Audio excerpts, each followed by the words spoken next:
Assalamualaikum warahmatullahi wabarakatuh. Ya alhamdulillah lur, ketemu lagi dengan saya Bang JF di Jakarta Flasher. Dan alhamdulillah ini dapat kerjaan lagi. Dan ini adalah sebuah handphone dengan keretakan yang cukup banyak sekali ya retaknya. Retaknya sangat lumayan parah ya ini. Pecah semua. Ini adalah Samsung A53 2020, A33 2020. Apalagi ya, ini ada 3 serian yang sama ya. Di A53 2020, A33 2010. Kondisinya kaca glassnya pecah parah ya lor. Ini kondisinya model kameranya yang ada di bagian tengah LCD, bukan poni ya.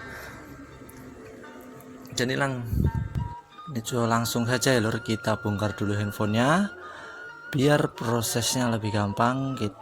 Jangan tinggalkan channel ini, ikuti terus ya biar paham ya. Kalau teman-teman masih belajar mengganti-ganti touchscreen atau kaca biar cepat bisa ya lor. Ini langsung aja lor, kita bongkar dulu, kita obrak-abrik dulu ya biar LCD nya terpisah dulu dari frame-nya.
Alhamdulillah ya, ini telah terlepas LCD-nya dari frame-nya dengan setelah perjuangan yang begitu berat.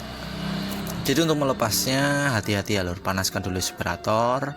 Terus tadi cairan yang saya pakai itu thinner ya, untuk lebih mudah mika saya masuk, saya kasih sedikit thinner. Thinnernya jangan banyak ya, cuma dioles-olesin di tangan, diolesin di mikanya ya. Setelah kita pisahkan LCD-nya seperti biasa ya, kita tes dulu apakah proses pemisahannya ini sukses. Kita tes terlebih dahulu, setelah ini baru kita lanjut ke tahap berikutnya ya lor.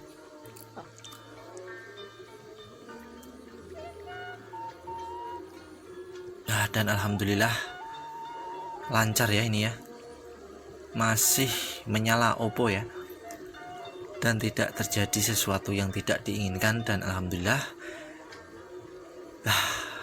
deg-degannya udah hilang ya lor. Kalau proses tahap pertama ini udah sukses seperti ini hilang, Untuk lahat berikutnya kita akan lanjut ke sesi berikutnya lur, proses pemisahan kaca glassnya dari LCD nya. Let's go lur. Ini sebelum kita pisahkan di aspirator, karena ini pecahnya banyak ya, pecah 1000, ini kita lapisi dulu lakban ya lur. Ini saya lapisin lakban di semua LCD nya, ini saya kasih lakban, terus saya rapikan, terus saya kasih lakban double lagi.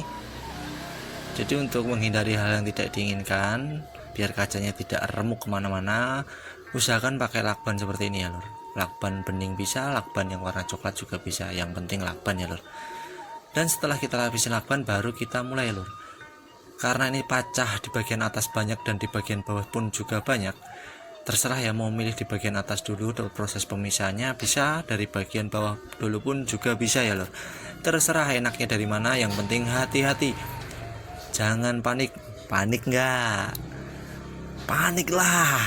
Ya saya lor, orang main Mobile Legend itu ya lor. Anak-anak sini kalau saya dengerin sukanya begitu ya lor. Dan prosesnya harus hati-hati seperti ini, pelan-pelan. Setelah terlepas kita ulangi lagi untuk memasukkan kawatnya, dan akhirnya sukses ya lor. Ini tinggal kita angkat pelan-pelan. Ini kawat yang saya pakai kawat baja ukuran 0,06 mili, dan separator saya ini suhunya di 75 derajat bisa, 70 derajat bisa, 80 derajat bisa ya. Enaknya diatur sendiri-sendiri saja.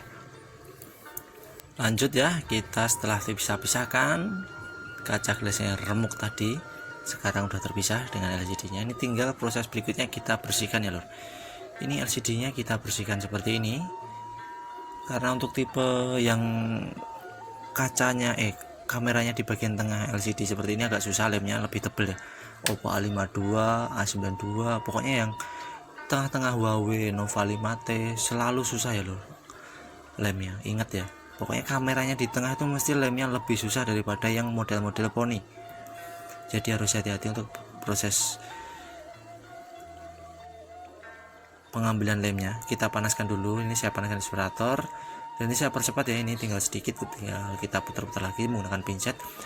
Kalau teman-teman punya alatnya untuk menghilangkan itu pakai mesin ya, harganya kalau nggak salah sekitar 150.000, lebih baik pakai itu. Kalau nggak ada bisa menggunakan pincet seperti saya. Jadi nggak ada alat pun bisa santai ya lor, bisa pakai alat-alat yang kita punya masih bisa dipakai. Setelah lemnya cukup lumayan bersih, kita sambut lagi dengan thinner ya lor. Ini saya bersihkan lagi dengan thinner untuk membersihkan sisa ulang lemnya yang masih menempel di bagian LCD nya. Gosok-gosok terus sampai benar-benar hilang semua, dan prosesnya jangan terlalu kencang ya, santai, yang penting LCD nya aman. Dan harus sabar dan jangan panik, yang pokoknya ekstra sabar ya, dibutuhkan kesabaran yang lebih. Dan alhamdulillah ini udah selesai saya bersihkan. Jangan lupa dipresisikan dulu lubang kameranya dengan lubang yang di belakang itu. Sekiranya udah presisi, baru udah kita lihat terus ya, kita cek terus ya, itu karena mempengaruhi kamera antar ya lor. Dan untuk tipnya di sini lor, untuk biar ini kameranya bening, biar kameranya mantul, di bagian tengah lubang ini kameranya, karena bukan poni, karena ini kamera di tengah LCD, di bagian kamera kita kasih lem OK cair. Ini saya kasihkan lem OK cair, saya taruh di karpet kerja saya, terus saya taruh lagi di LCD nya menggunakan pincet ya, karena saya membutuhkan sedikit, tidak perlu banyak-banyak lem OK cair. Biar kameranya tetap bening ya. Ini fungsinya lem OK cair di tipe HP ini, tipe HP yang di kameranya tengah. Karena tidak dipakai lem OK cair, 90% kameranya jadi buram ya, udah pasti buram. Karena saya pernah mengalami waktu dulu pertama-tama kamera yang ada di tengah LCD, saya tidak memakai lem OK. Jadi saya sarankan memakai lem OK ya, biar tidak kerjanya dua kali. Ini saya lagi menyiapkan, ini saya memakai lem OK nya yang udah touchscreen-nya yang udah ada lem OK ya. Jadi saya beli Gorilla Glass-nya ini udah sekali lem OK, jadi saya nggak usah memasangkan lem OK nya ya.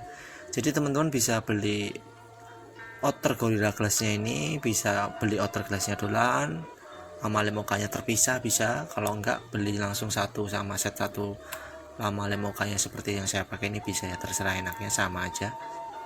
Dan ini prosesnya seperti ini ya lur, kita tempelkan terus kita urut-urut Kalau teman-teman punya bubble remover, ngurutnya nggak usah rapi-rapi, ntar sisa gelembungnya bisa kita masukin bubble remover. Tapi untuk teman-teman yang tidak punya bubble remover, ngurutnya perlahan ya, dari bawah perlahan biar tidak terjadi gelembung ya lor. Dan alhamdulillah ini selesai. Tapi ini masih ada beberapa gelembung. Tapi tadi saya masukkan bubble remover sebentar, sekitar 5 menit. Dan ini prosesnya saya potong karena udah sering ya saya memasukkan bubble remover di video-video saya. Pokoknya kalau teman-teman punya bubble remover tinggal di presisikan aja. Kalau masih ada gelembung tenang, kalau ada bubble remover tinggal dimasukin. Kalau tidak punya harus hati-hati ya. Ada juga tutorial saya menyatukan touchscreen LCD tanpa menggunakan bubble remover pun ada ya. Dan alhamdulillah sudah selesai lor, dan penampakannya pun cantik kembali. Dan alhamdulillah wabillahi taufiq. Wassalamualaikum warahmatullahi wabarakatuh.